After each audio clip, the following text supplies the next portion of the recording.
30వ తారీఖు వైకుంఠ ఏకాదశి. ఈ 30వ తారీఖు వైకుంఠ ఏకాదశి నుండి నేను చెప్తున్నటువంటి 5 రాసుల దశ దిశ తిరగబోతుంది. నిజంగా ఆ భగవంతుడికి మీరు నిజంగా రుణపడి ఉండండి. ఫస్ట్ ఒకసారి ఆ భగవంతుడిని ధ్యానించుకోండి, ఆ మహావిష్ణువు ధ్యానించుకోండి.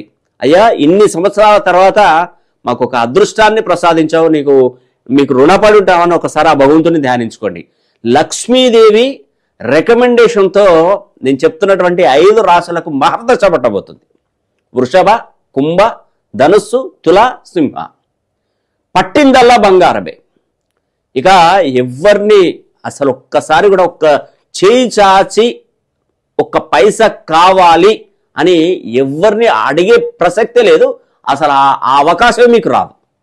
అంతే కదా. ఇప్పుడు నేను భోజనం బాగా చేశాను, ఇంట్లో హ్యాపీగా పంచభక్ష పరమాన్నాలు తినొచ్చాను. బయట ఒక ఆయన పిలిచి, అయ్యా నీకు భోజనం పెడతారా అంట, తింటావా? తినవు.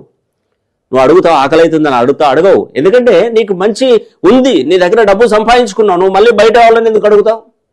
100% ఎవరైనా కూడా ఒకరిని చేచాచి పైసలు అడుగుతున్నారంటే వాళ్ళ పరిస్థితి బాగాలేక. ఆ పరిస్థితి బాగుపడితే ఎవరిని అడగలేవండి, మనమే ఇస్తాం.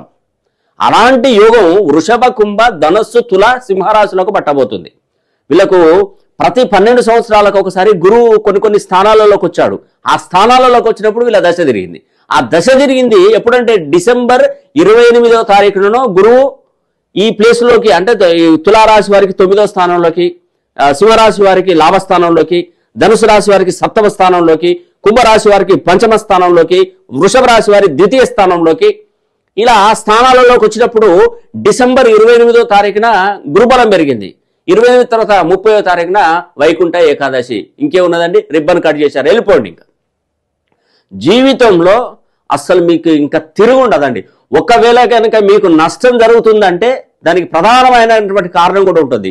అది మీ పేరు. మీ పేరులో బలం లేకపోతే మీరు ఏం చేయాలండి? నీకు ఎంత గోల్డ్ మెడల్ కొట్టు నువ్వు అథ్లెటిక్లో, నీ కాళ్ళకు సంఖ్యలు వేస్తే నువ్వు పరిగెడతావా? అస్సలు ఎట్టి పరిస్థితుల్లో పరిగెత్తలేవు. కాబట్టి అవకాశం భగవంతుడు ఇచ్చాడు, టైం మొదలైంది, కానీ నువ్వు కరెక్ట్గా లేకపోతే నీ జీవితం ముందుకు నడవదు. 100% చెప్తున్నాను. మీరు ఒక్కసారి నన్ను పర్సనల్గా ఫోన్లో కానీ డైరెక్ట్గా కానీ కలిసే ప్రయత్నం చేయండి.